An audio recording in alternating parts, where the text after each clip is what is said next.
La ciencia contemporánea no tiene en cuenta el caos y eleva a divinidad la simetría. Se necesitan ambos conceptos porque el mundo es simétrico y asimétrico, regular e irregular, divino y diablesco.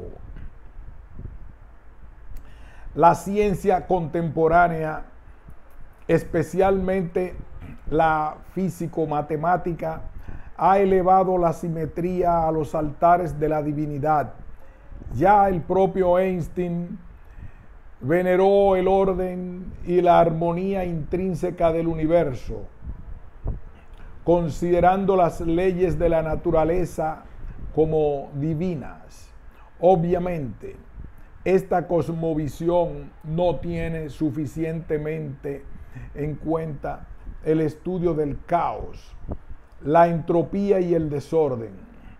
Se necesitan ambos conceptos porque el mundo es simétrico y asimétrico, regular e irregular, divino y diablesco. Un ensayo de Andrés Ortiz Osés. La ciencia contemporánea, especialmente la físico-matemática, ha elevado la simetría a los altares de la divinidad. Simetría dice regularidad y homogeneidad, permanencia y uniformidad, orden y concierto del universo, armonía espacial y ritmo temporal. Como dice J. Wellensberg, la simetría es belleza e inteligibilidad y constituiría la esencia invariable de la realidad cambiante. Así pues, la esencia de la existencia. Ya el propio Einstein veneró el orden y la armonía intrínseca del universo, considerando las leyes de la naturaleza como divinas. En consecuencia, la realidad omnímoda funcionaría de acuerdo a verdades matemáticas eternas. De modo que Dios no juega a los dados, sino que conjuga el universo de acuerdo a dichas leyes intrínsecas de la naturaleza. Obviamente, esta cosmovisión no tiene suficientemente en cuenta la caología actual, que es el estudio del caos, la entropía y el desorden, tanto en el ámbito humano como en el extrahumano o cósmico. En su obra científica divulgativa, A más como menos, ¿por qué? J. Wellensberg reafirma que a más ciencia, menos filosofía, a más simetría, menos disimetría, a más razón, menos mito, y a más Mozart, menos Wagner. Sin embargo, yo recordaría que la simetría significa lo comedido y la invarianza, la correspondencia como verdad abstracta, mientras que la disimetría significa la mutación y la diferencia, la disidencia como sentido existencial, libertad o liberación. En consecuencia, y desde mi perspectiva filosófica complementaria, yo finalizaría afirmando que a más razón o verdad, menos sentido, a más saber funcional, menos sabiduría existencial, a más conocer, más desconocer, y a más Beethoven, menos Bach. Verdad y mentira. La verdad se entiende en comparación con la mentira. Humberto Eco. Verdad y mentira son conceptos entrelazados, de modo que la verdad se destaca de la mentira como su contrapunto. La verdad se define en contraposición a la mentira como lo adecuado y correcto, mientras que la mentira se redefine respecto a la verdad como lo inadecuado o incorrecto. La verdad es lo auténtico frente a lo falso o falseado, la luz frente a la sombra.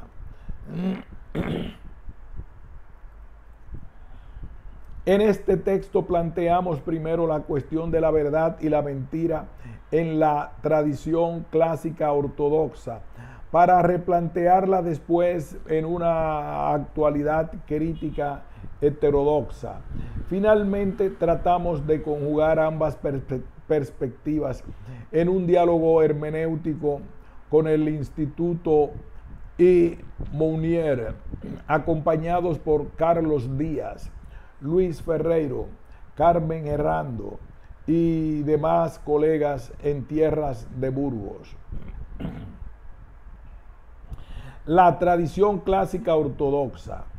En la tradición clásica ortodoxa, la verdad se identifica con el ente en su ser, esencia o sustancia, es decir, con el ser, ens et verum convertuntum.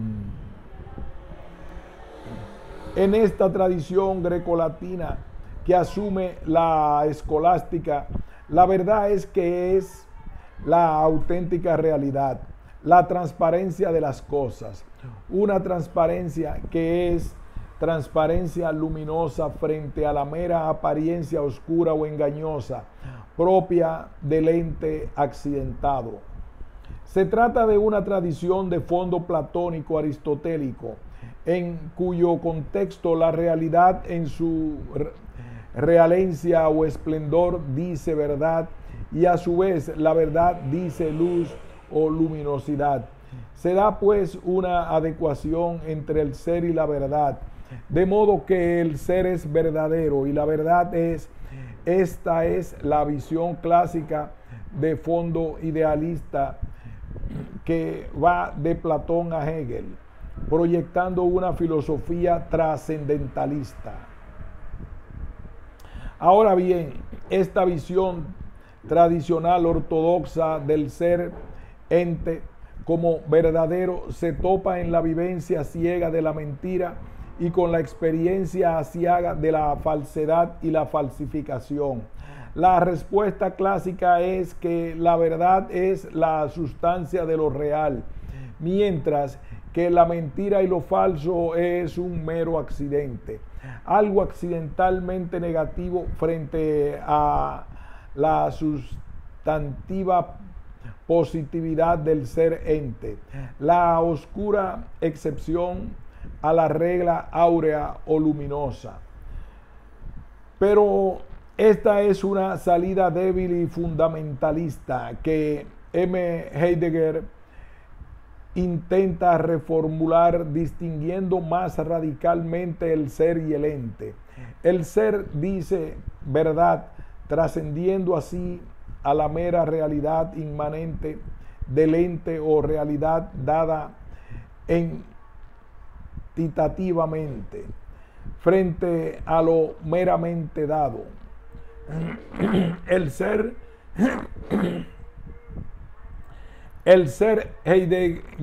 heideggeriano dice dación, es gift, ya que simboliza el hecho de trascendental de ser. Así pues, el ser versus los seres. La existencia abierta frente a la existencia encerrada. El activo existir versus el mero insistir. Consistir o resistir el ente. La diferencia heideggeriana entre ser y ente intenta señalar la diferencia entre el ser veritativo y el ente inveritativo, entre lo auténtico y lo inauténtico o derivado, entre lo arquetípico y lo típico. Pero a pesar del intento, reaparece de nuevo la vieja perspectiva dualista de fondo platónico aristotélico. En efecto, se diferencia del puro existir de las impuras existencias, resaltando el existir como positivo y la existencia como mera resistencia negativa, desligando así el ser del ente, el existir y la resistencia, la apertura de la verdad del ser y la cerrazón falsaria del ente. Podríamos hablar de cierto dualismo gnóstico en Heidegger. La posición crítica contemporánea. En Friedrich Nietzsche se da una violenta inversión del planteamiento clásico tradicional, una revisión radical que arriba al nihilismo contemporáneo de J.P. Sartre y demás afirmadores del absurdo existencial. Se trata de una revisión herética consistente en invertir la posición clásica o tradicional ortodoxa de la realidad como verdad, declarándola falsa o falsaria, mentirosa o falsificada. Tal es la posición revolucionaria de Friedrich Nietzsche, quien en su escrito Verdad y Mentira en sentido extramoral define la realidad como una inmensa falsificación por parte del hombre y su lenguaje mentiroso. En la versión nietzscheana, el propio ser real carece de verdad o sentido, ya que se atiene a un fatum o hado que lo atraviesa inciertamente mediante el fatídico eterno retorno de lo mismo. Mismidad que interpreta como voluntad de poder proyectada en el temible superhombre. Nos confrontamos así con un nuevo dualismo, siquiera inverso o invertido. Así que tenemos, por un lado, la ortodoxia platónica o idealista del ser como verdad y sentido, y por el otro, la herética materialista o nihilista del ser inveritativo y sin sentido. Pero entre la ortodoxia clásica y la herejía herética cabe la mediación de una heterodoxia bien temperada, la cual se reclama de la evolución de lo real frente al involucionismo tradicional y al revolucionismo nietzscheano. Una tal postura heterodoxa no identifica el ser del ente con el sentido y la verdad, pero tampoco con el sinsentido y la no verdad. Se trata de una postura medial o mediadora que considera el ser del ente como verdadero y no verdadero, sentido y sin sentido, positivo y negativo.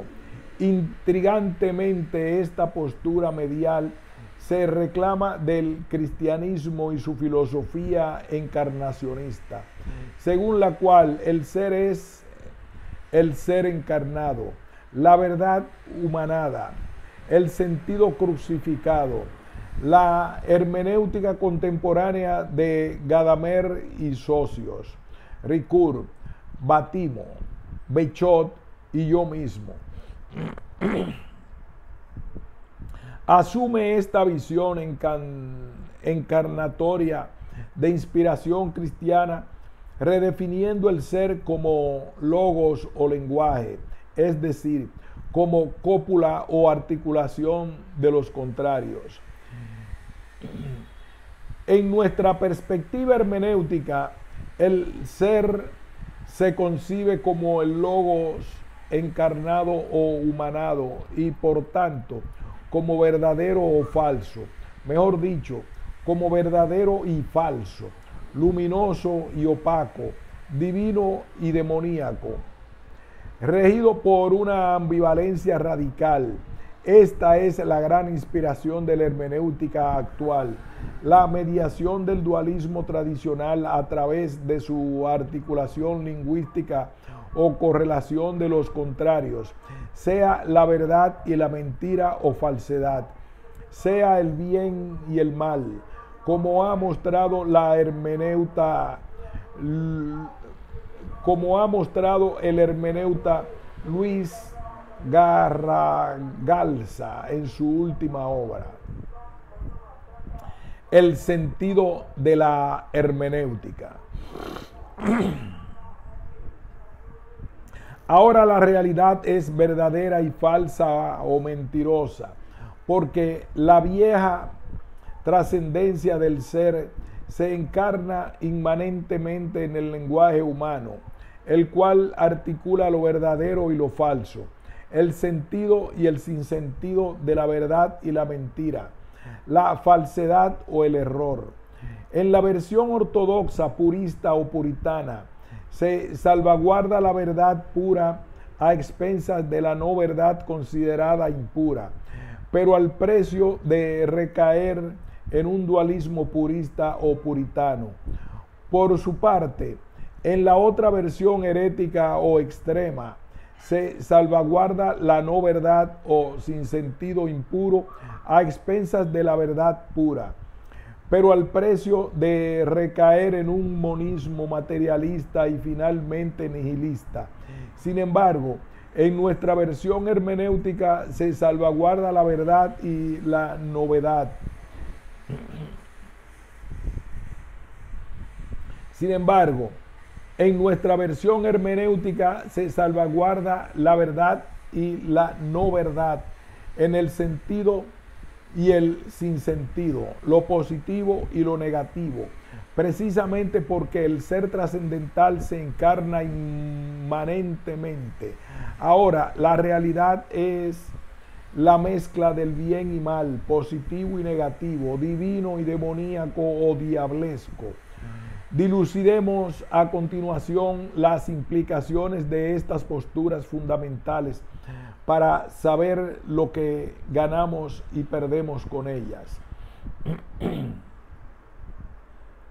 Verdad y mentira. En la tradición clásica ortodoxa gana la verdad del ser trascendental, sea platónico, idealista o incluso heideggeriano, aunque en Heidegger se inicia ya el giro hermenéutico de inspiración cristiana. En esta tradición se gana el ser, pero se pierde el ente meramente inmanente, es decir, la realidad del mundo. Inversamente, en la postura nietzscheana de signo materialista y nihilista, gana la falsía de ser por cuanto carente de verdad y vacío de sentido, materialismo nihilista, y pierde la verdad del ser.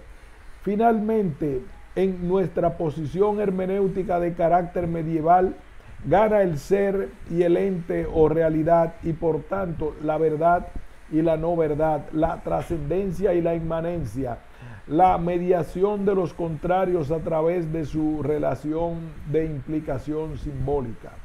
La hermenéutica representa un realismo simbólico frente al idealismo trascendental clásico y al realismo materialista o nihilista de signo inmanental.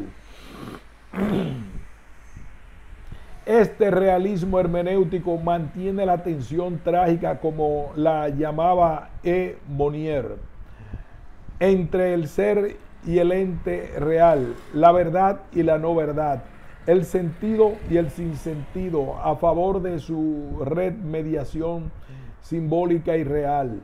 Esta remediación funciona como la asunción del negativo para su positivación. El hombre se sitúa así entre la pura verdad propia del Dios y la impura mentira propia del diablo. El mundo del hombre es el escenario de este diálogo polémico entre la verdad y la mentira, llámese falsedad o corrupción, pero también error o equivocación. Pues bien, la filosofía cristiana de la encarnación no es la filosofía secular del héroe pseudodivino que mata o destruye al dragón diablesco, sino la del antihéroe que salva o redime al dragón a través del amor, el cual está simbolizado precisamente por la princesa, objeto sujeto del litigio entre el héroe y el dragón. Si Dios es la verdad y el diablo la mentira, el hombre es el remediador de los contrarios, el portador de un optimismo trágico, cuyo prototipo es la persona de Jesús el Cristo. Se trata de intercalar una mediación entre lo absoluto y lo relativo a través de un relacionismo que no es absoluto ni relativo, sino precisamente correlacionista. El propio Munier habla de un afrontamiento religioso o religador y no de un enfrentamiento religioso o irreligador. El propio Munier habla de un afrontamiento religioso o religador y no de un enfrentamiento irreligioso o irreligador.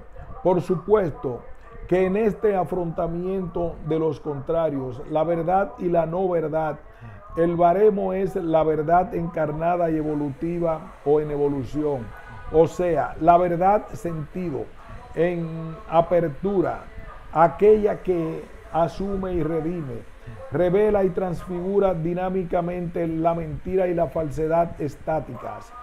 Pero se trata de una verdad encarnada y no reencarnada, de una verdad humana como amor de caridad, a la búsqueda de una identidad que asume la diferencia y la disidencia, de una apertura existencial que abre toda la cerrazón, de una trascendencia que asume la inmanencia para su transfiguración. Entonces tendríamos que revisar la verdad y la mentira o falsedad, porque hay verdades mentirosas y mentiras verdaderas, luz que ciega y oscuridad que acoge, dioses malévolos y demones benévolos. El propio Jesús vino a salvar a pecadores y mentirosos. De ahí la verdad en correspondencia con la bondad que practica. Y de ahí la positivación de lo negativo en San Agustín. En el encarnacionismo cristiano, en el mundo y la carne, y es en el encarnacionismo cristiano, el mundo y la carne es el quicio de la salvación. Caro cardo solutis, y el propio pecado es el eje de la redención o felix culpa, de modo que la mentira y la falsedad no constituyen el eje o vértice del mal, como quiere todo dualismo más o menos maniqueo, sino el vórtice u ocasión, kairos, siquiera turbulenta del bien y la verdad. En el libro del buen amor, Juan Ruiz, el arcipreste de Ita, nos avisa de que cuidemos con la mentira, porque a veces dice la verdad. Do cuidares que miente, dice mayor verdad. Mentira y verdad. En la tradición clásica ortodoxa ganamos la verdad ideal o abstracta y perdemos el mundo real y concreto, despreciado como mentiroso y falso. En el otro extremo, Nietzsche y socios pierden la verdad y el sentido en nombre de un mundo inveritativo y fatalista, encerrado en sí mismo. Por nuestra parte, hemos adoptado una postura hermenéutica intermedia o intermediadora de inspiración cristiana, en la que la verdad suprema se desploma sobre su propia realidad encarnada, kenosis. La consecuencia es el mundo humano de la verdad en polémica con la no verdad.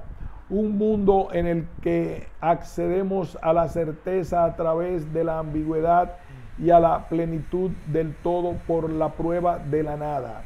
Como decía post-nietzscheanamente Mounier. Por tanto, un mundo en el que accedemos a la verdad por la falta de verdad. Falta que se revela paradójicamente como el motor de la aspiración a la verdad.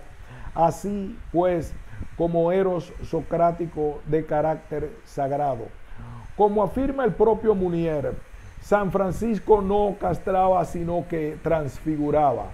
Ello quiere decir que la lucha de la verdad frente a la mentira y la falsedad no puede ser una lucha heroica, sino antiheroica, ya que la pura o absoluta verdad desencarnada mata, mientras que a menudo una mentira piadosa nos salva.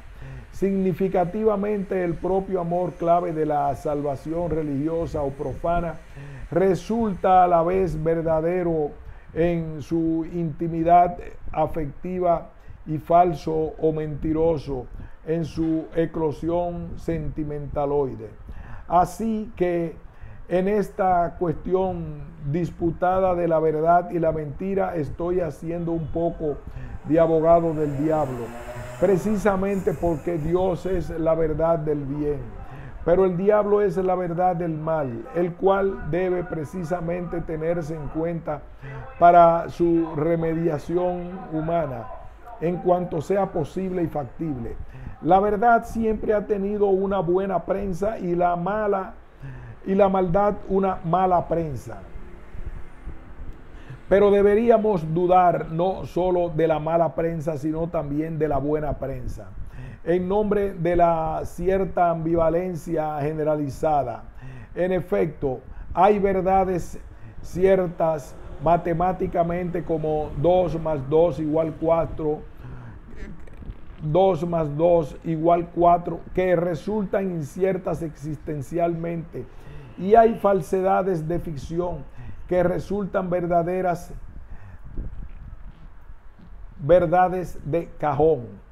En la tradición cristiana luterana se afirma la mentira existencial del pecado como paso o tránsito a la gracia. De ahí el viejo eslogan provocativo, peca, pero crece, correspondiente del agustiniano, haz lo que quieras, pero ama.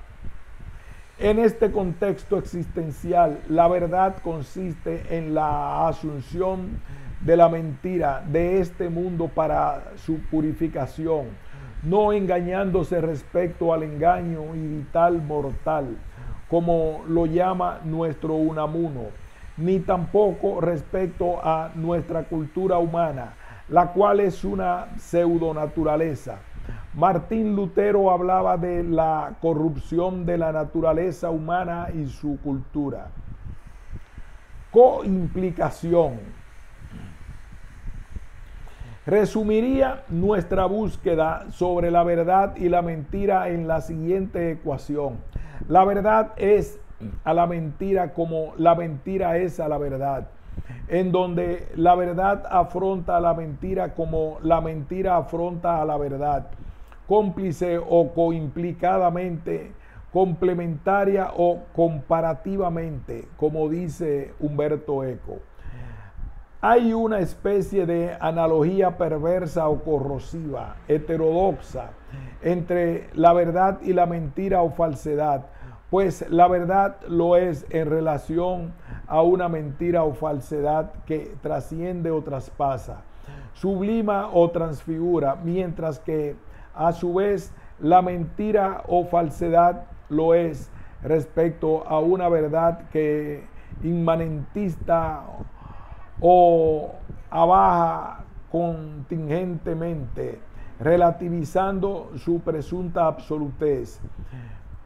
Esta correlación entre la trascendencia de la verdad y la inmanencia de la mentira o falsedad expresa la correlación entre trascendencia e inmanencia, arriba y abajo, positivo y negativo. Pero esta correlación no expone un nuevo dualismo, sino una coimplicación, ya que no hay verdad sin mentira, ni mentira sin verdad. Su mutua complicidad evita el dualismo tanto tradicional como moderno, puesto que se exige unir y diferenciar los contrarios, una operación de carácter hermenéutico, lingüístico o simbólico. En efecto, donde no hay mentira, no puede haber verdad, de modo que aniquilar En efecto, donde no hay mentira, no puede haber verdad. De modo que aniquilar fundamentalistamente la mentira sería aniquilar también la verdad.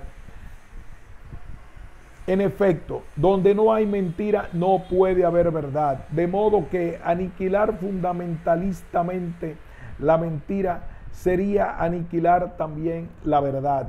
De aquí se sigue el correspondiente tratamiento de la verdad y de la mentira, abajando la verdad hasta su encarnación y elevando la mentira o falsedad hasta su apertura. Así que sin la contraposición del diablo no hay Dios y viceversa. Así que sin la contraposición del diablo no hay Dios y viceversa. Sin el contrapunto de la mentira no hay verdad y viceversa. Sin el contrapunto del pecado no hay redención y viceversa. Y sin la muerte no hay vida y viceversa. Este es el campo interrelacional de operaciones del hombre en el mundo, situado entre lo divino y lo diablesco, un campo de lucha dialéctica entre los opuestos en vistas a su remediación, la cual consiste en la tarea inacabable de inmanentizar o encarnar el bien, así como de trascender o sobrepasar el mal, el cual no puede superarse heroicamente, sino solo supurarse antiheroicamente. El método no consiste entonces en el aniquilamiento o denegación imposible del mal, la mentira o la falsedad, sino en la positivación de la negatividad a través de una asunción crítica y transpositiva del mal, la mentira o la falsedad. El caso es que una verdad pura, exenta de toda impureza o mentira, es la mayor de las mentiras y estafas, porque se piensa como absoluta o divina. Y una mentira impura, exenta de toda verdad, es una demonización que absolutiza paradójicamente la mera relatividad, como en Nietzsche. Así pues, la verdad sin mezcla de mentira no es humana, sino sobrehumana. Y la mentira sin mezcla de verdad no es humana, sino infrahumana. Pero la auténtica vida humana es verdad y mentira, verdad mentirosa y mentira verdadera, dialéctica de verdad y mentira, coimplicación de luz y oscuridad, sentido y sinsentido, positividad y negatividad. La solución a semejante dualidad no debe estar en la ortodoxia de una presunta o presuntuosa verdad encaramada frente a la mentira ajena, ni en la herética de una mentira encaramada que se sitúa reactivamente contra la verdad, sino en la asunción crítica de su negatividad, pues la verdad es la verdad encarnada humanamente, en donde se destaca como baremo la interpretación, un humanismo radical que en honor a Carlos Díaz y nuestra vieja terminología juvenil podríamos denominar anarcohumanismo. Digamos que hay una verdad de la mentira, la cual está en su exposición de la real contingencia. Y también hay una mentira de la verdad, la cual está en la exposición de nuestra incontingencia. Por ello, asumir la mentira es tener en cuenta nuestra inmanencia y no engañarnos al respecto. Así como afirmar la verdad es coafirmar la apertura radical o trascendental frente a toda cerrazón o en falso o falsía. En este contexto suele colocarse la verdad en la vida como apertura y la mentira en la muerte como oclusión. Pero yo hablaría de dialéctica de los contrarios, ya que nuestra vida es perecedera y nuestra muerte nos abre paradójicamente a lo imperecedero. Así que la verdad es respecto a la mentira y la mentira es respecto a la verdad, coimplicación simbólica. De esta forma culmina mi discurso verdaderamente, aunque también falazmente, ya que comienza precisamente ahora que acaba abiertamente. Parece una contradicción irresoluble, aunque es una contradicción soluble. Por lo demás, si me contradigo es que aún estoy vivo. Proust afirmaba que ni la contradicción es indicio de falsedad, ni la falta de contradicción es indicio de verdad. Verdad y sentido.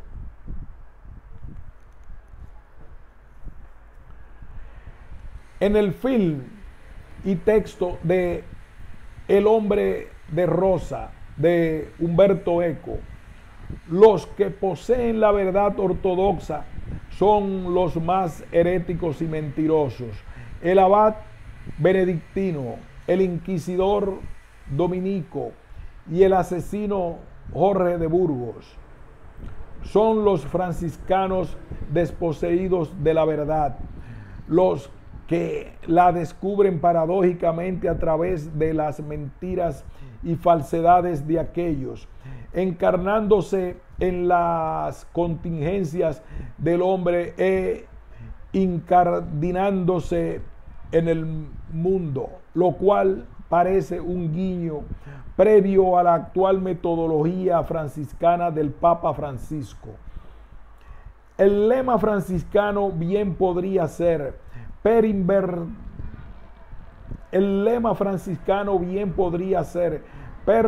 veritatem ad veritatem, por falta de verdad a la verdad. Pues, como ha proclamado el mismo pontífice, el problema no es el pecado, sino la corrupción.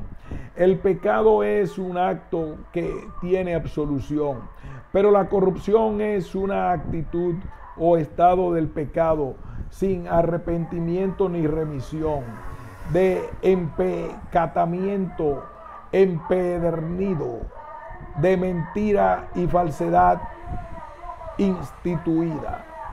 Estoy escribiendo este apunte sobre la verdad y la mentira para proferirlo el día de Santiago en Burgos ante los miembros de la Fatria Munier, y es verdad que ahora mismo son las 5 en punto de la tarde de un día veraniego, pero ni siquiera esta humilde datación resulta verdadera, sino verdaderamente falsa, por cuanto están transcurriendo unos segundos que la hacen inexacta. Y es que la verdad ortodoxa y tradicional es una verdad cerrada o encerrada en sí misma, la cual se corresponde con el viejo Santiago y cierra España. Por su parte, la verdad crítica y heterodoxa que propugnamos hermenéuticamente es una verdad abierta al sentido humano de la existencia, la cual se corresponde mejor con el lema ecuménico de San Pablo y abre España. El propio Emmanuel Mounier propugnaba al respecto apertura secular y osadía cristiana, una osadía que parece implícita en mi apellido rebautizado por B. Gómez Oliver como Ortiz Osado. Pido excusas al respecto al respetable y concluyo. Sin duda hay miedo a la verdad desde la cerrazón propia de la mentira, la falsedad y la corrupción, pero también hay miedo al mundo corruptible desde posiciones de presunta o presuntuosa dignidad o incorruptibilidad. Se trataría de establecer un diálogo humano, democrático, que remedie entre la verdad suprahumana y la mentira o falsedad infrahumana, en nombre de la verdad sentido, que es la verdad encarnada o humanada. Pilatos plantea la pregunta romana por la verdad. La respuesta silente de Jesús es el amor de caridad, ágape, el cual traduce la verdad bíblica como fidelidad interpersonal, emet. Ahora, la verdad es la bondad, la apertura trascendental e inmanental al otro, interpersonalismo, lo demás es mentira o falsedad. La auténtica verdad dice entonces doble apertura, apertura trascendental al otro y apertura inmanental a lo otro, atleteia, apertura de lo real a su sentido humano. Así que entre la verdad unívoca y la mentira equívoca se sitúa medialmente el sentido analógico o simbólico humano. Criticismo. Subyace al presente escrito la idea de que la verdad ha sido a menudo un verdugo que se ha cobrado demasiadas víctimas. Por eso preconizamos una verdadera. Subyace al presente escrito la idea de que la verdad ha sido a menudo un verdugo que se ha cobrado demasiadas víctimas. Por eso preconizamos una verdad liberadora, la verdad evangélica que nos hace libres y no esclavos. Una verdad sentido, encarnado o humanado, que nos hace vivir y existir y no perecer. La cuestión es que, como anotaba la Roquefoucauld, la verdad no hace tanto bien en el mundo como el daño que hacen sus apariencias. Por eso, la búsqueda de la verdad es interminable a través del ensayo y el error, como confirma la ciencia contemporánea. Antonio Machado, gran defensor de la verdad, acaba considerando la verdad como una auténtica invención de la fantasía. Esta invención anímica expresa a menudo mejor que la seca o secante verdad lo que sucede en el alma. Como dice M. Gorky, la propia mentira, considerada como una invención transveritativa, sirve, según G. Portoeche, para suavizar las costumbres. Shakespeare llega a decir en Hamlet que con el cebo de la mentira se pesca una carpa de verdad. De acuerdo con Marcel Proust, mentimos toda la vida, especialmente a los que nos aman, precisamente porque deseamos su estima. Por su parte, Simone de Beauvoir testifica en sus memorias que en su entorno se condenaba a la mentira, pero se rehuía la verdad. una renuncia o renuencia que alaba Senac de Milhan, por cuanto no hay verdad absoluta. En la misma línea se pronuncia a Kostler cuando dice que verdad o falsedad se refieren a las ideas y no a los sentimientos, según él nunca engañosos. Bernard Shaw afirmó que toda gran verdad comienza siendo una blasfemia, y la Rochefoucauld dejó escrito que la verdad se desempeña en sus apariencias. Jean Rostand abandona la verdad mayúscula en nombre de la convicción. Picasso en nombre de las verdades plurales, y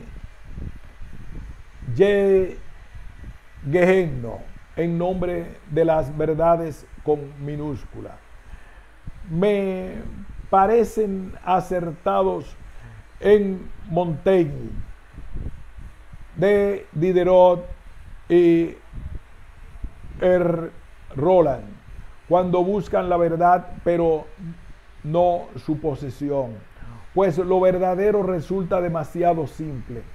Por eso hay que alcanzarlo a través de lo complejo, afirma George Sand. En efecto, ninguna generalización es totalmente verdadera, ni siquiera esta misma generalización, diría Odd Wendell Holmes.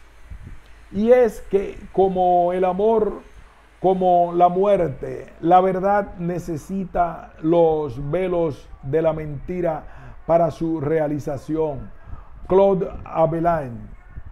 Así que la verdad sin sentido es un error, convertible en terror, y la verdad sin libertad es un dogma, convertible en fundamentalismo. Conclusiones. La auténtica verdad os hará libres, es decir, os liberará, y el sentido, que es la verdad encarnada, os librará de la verdad inauténtica, abstracta o desencarnada, inhumana o pura, purista o puritana. En consecuencia, la mentira, la falsedad o el error lo son humanamente respecto a la verdad sentido, que es la verdad humanada. Propugnamos una filosofía del sentido, definido como la sutura posible de la fisura real. En una tal filosofía del sentido no se trata de proponer el bien por encima del mal, ni la verdad por encima de la falsedad. Esta filosofía del sentido está presidida por una ética heterodoxa, cuya justicia afirma el coajuste de lo bueno y lo malo, lo verdadero y lo engañoso, incluido en lo verdadero, y en el límite, si en el límite la verdad es la adecuación de lo real y lo ideal, el sentido crítico denuncia la inadecuación entre lo real y lo ideal. Propugnamos una filosofía del sentido, definido como la sutura posible de la fisura real. En una tal filosofía del sentido no se trata de proponer el bien por encima del mal, ni la verdad por encima de la falsedad. Esta filosofía del sentido está presidida por una ética heterodoxa, cuya justicia afirma el coajuste de lo bueno y lo malo, lo verdadero y lo engañoso, incluido en lo verdadero. Si en el límite la verdad es la adecuación de lo real y lo ideal, el sentido crítico denuncia la inadecuación entre lo real y lo ideal. En su trasfondo de nuestra propuesta anida una metafísica del ser y no ser, de la contradicción y articular críticamente en un lenguaje dialógico o democrático. En la cúspide resplandece una revisión de Dios y el diablo como opuestos complementarios teológicamente. Y en el nivel medio se afirma una mediación político entre los buenos y los malos, los ricos y los pobres, lo verdadero y lo fementido. En su trasfondo de nuestra propuesta se anida una metafísica del ser y no ser, de la contradicción y a articular críticamente en un lenguaje dialógico o democrático. En la cúspide resplandece una revisión de Dios y el diablo como opuestos complementarios teológicamente. Y en el nivel medio se afirma una mediación política entre los buenos y los malos, los ricos y los pobres, lo verdadero y lo fementido. Una filosofía del sentido revierte así en una filosofía del sinsentido en vistas a su remediación, precisamente porque el sentido se define como la sutura posible del sinsentido instituido. Entre el héroe que es de Marte y el dragón que es de Saturno, elegimos a la princesa cautiva por ambos, porque es de Venus, Eros, sensus, sentido. El baremo de la verdad dice entonces sentido, pues algo tiene verdad si contiene sentido. Dice verdad si códice sentido. Es verdadero si obtiene sentido. En donde la verdad con sentido es la verdad consentida y no meramente consensuada. El valor de la verdad se reúne con el sentido como lo valioso humano. Colofón. La verdad dice logos, adecuación, y el sentido dice sensus o eros, amor. El amor a la verdad, filosofía, culmina en la verdad del amor, que es la auténtica sabiduría, sosofilia. Sosofofilia. En el nombre de la rosa, el amor a la verdad, logos, está encarnado por el viejo franciscano Guillermo, mientras que la verdad del amor, eros o sensus, está encarnada por el joven novicio Azzo. Para este último, que acaba siendo el primero o principal protagonista, la verdad sentido de la existencia radica en el amor, erotología. La terrible simetría del mundo, verdad o mentira, simetría versus asimetría.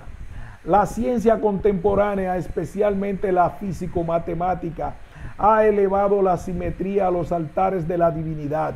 Simetría dice regularidad y homogeneidad, permanencia y uniformidad, orden y concierto del universo, armonía espacial y ritmo temporal, como dice J. Weinberg.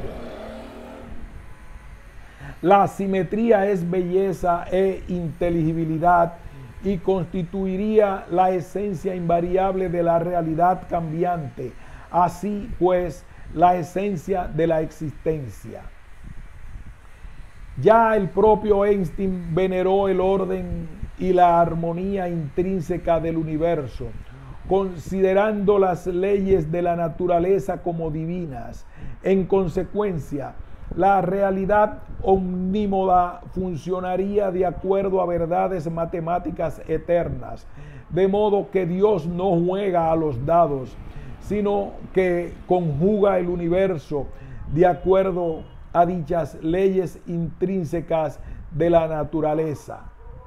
Obviamente, esta cosmovisión no tiene suficientemente en cuenta la caología actual, que es el estudio del caos, la entropía y el desorden, tanto en el ámbito humano como en el extrahumano o cósmico. Simetría y asimetría. Detrás de la versión simetría y asimetría. Detrás de la versión superracionalista del mundo está la figura del filósofo Spinoza y su concepción de Dios como la sustancia inteligible de la naturaleza, panteísmo. Más al fondo queda Platón con su trascendentalismo e idealismo, con su visión de las ideas como esencia de las cosas y de la realidad existencial. Nuestro filósofo de la ciencia, J. Weinberg,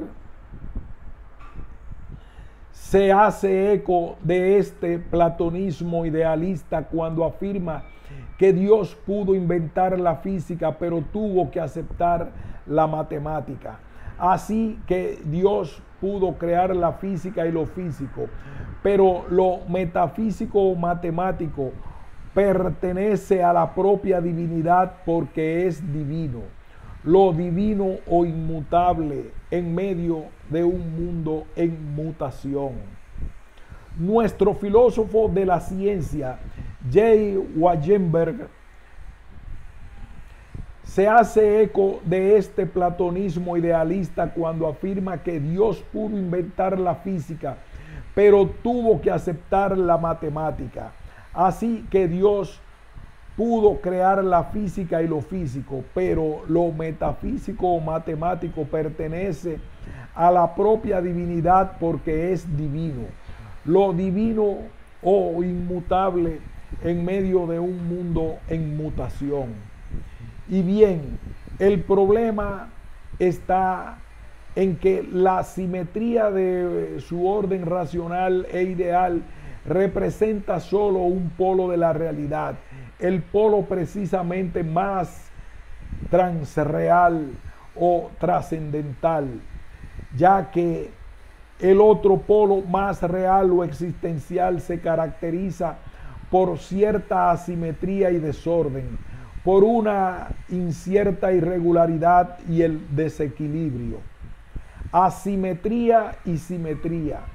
Digamos que la asimetría es formal y representa la forma trascendental de lo real, pero la simetría es material y representa la materia inmanente de lo real.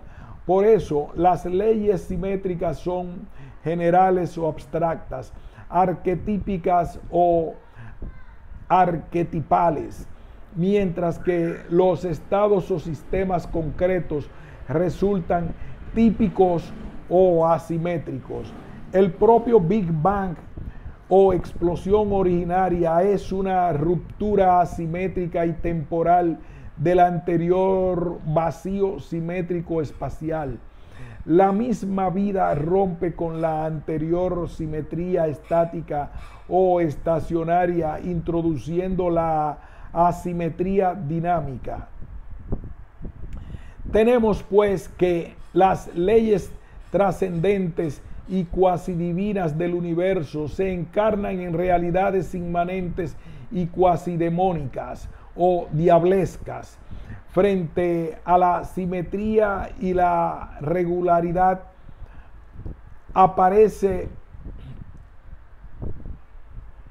tenemos pues que las leyes trascendentes o cuasi divinas del universo se encarnan en la realidad, en las realidades inmanentes y cuasi demoníacas o diablescas. Frente a la simetría y su regularidad aparece la disimetría y su irregularidad. Frente a lo simple e ideal comparece lo complejo o complicado, lo fractal y lo refractario, la fractura del equilibrio estático por su realización dinámica. Simetría asimétrica. Simetría asimétrica. La historia del arte muestra cómo la simetría clásica da paso a la disimetría manierista de Miguel Ángel, así como posteriormente a la asimetría romántica, hasta que en la postmodernidad se abandona la vieja regularidad o armonía espacial en nombre de la irregularidad rítmica o temporal. En un famoso poema, W. Blake habla de que la propia simetría puede resultar terrible y por tanto disimétrica. Una simetría asimétrica que el poeta visionario encarna en la naturaleza animal del tigre como símbolo del mundo. Por lo tanto, y en consecuencia, la simetría puede ser divina, pero necesita del contrapunto de la disimetría diablesca para poder existir realmente. Si la simetría representa el ser esencial, la disimetría representa el devenir existencial. En verdad que la excesiva disimetría nos lleva a la muerte por disolución, pero la excesiva simetría es ya la muerte por congelación o cristalización. En su última obra, el filósofo Salvador Paniker ha podido apostar por las asimetrías para obviar la cristalización del sentido y pone como ejemplo bioantropológico. En su última obra, el filósofo Salvador Paniker ha podido apostar por las asimetrías para obviar la cristalización del sentido y pone como ejemplo bioantropológico de positiva asimetría nuestro propio cerebro humano. Ciencia y filosofía. Ya el matemático Carl Gödel avisó de que la simetría formalista o el formalismo simétrico sufría una incierta asimetría o disimetría, una imposible formalización tanto en lo abstracto como en concreto frente a la materialidad real o existencial. A este respecto, la ciencia estricta como la físico-matemática separa la simetría de la asimetría, la esencia de la existencia, las leyes de lo real de su propia realización. Por eso afirma Weinberger que el conocimiento científico es deductivo, ya que deduce la realidad a su significado funcional, cómo funciona, dejando su sentido existencial para la filosofía, por qué es. Pero entonces, la ciencia somete la realidad contingente bajo una ley universal, mientras que la filosofía comprende la ley en su encarnación existencial. De este modo, la ciencia dice reducción y comprensión funcional, mientras que la filosofía dice implicación y comprensión existencial. Filosofía y ciencia. La ciencia estudia lo igual y la filosofía la diferencia. Necesitamos ambas porque el mundo es simétrico y asimétrico, regular e irregular, divino y diablesco. Filosofía y ciencia pueden y deben cooperar. Por ejemplo, la ciencia biológica nos dice que la vida podría continuar técnicamente solo con el sexo femenino, pero no solo con el masculino. Por su parte, la filosofía clásica griega interpretó lo masculino como lo simétrico y lo femenino como lo asimétrico. Sin embargo, en la actual filosofía postmoderna podríamos revertir los términos y considerar como buen criterio lo femenino como lo simétrico y lo masculino como lo asimétrico. Llegamos finalmente a la conclusión de que lo divino y lo diablesco, la simetría y la disimetría, lo femenino y lo masculino, se necesitan mutuamente. En cualquier caso, estos dos factores configuran la realización de nuestra realidad y se necesitan ambos en la procreación sexual, en la cual uno no es meramente igual a dos, como en la reproducción asexual, sino que uno más una es igual a tres hijos. Desequilibrio ontológico. Conclusión. En su obra científica divulgativa, A más como menos, porque J. Weissenberg reafirma que a más ciencia menos filosofía, a más simetría menos disimetría, a más razón menos mito y a más Mozart menos Wagner. Sin embargo, yo recordaría que la simetría significa lo comedido y la invariancia, la correspondencia como verdad abstracta, mientras que la disimetría significa la mutación y la diferencia, la disidencia como sentido existencial, libertad o liberación. En consecuencia, desde mi perspectiva filosófica complementaria, yo finalizaría afirmando que a más razón o verdad, menos sentido. A más saber funcional, menos sabiduría existencial. A más conocer, más desconocer. Y a más Beethoven, menos Bach. Fin de este ensayo.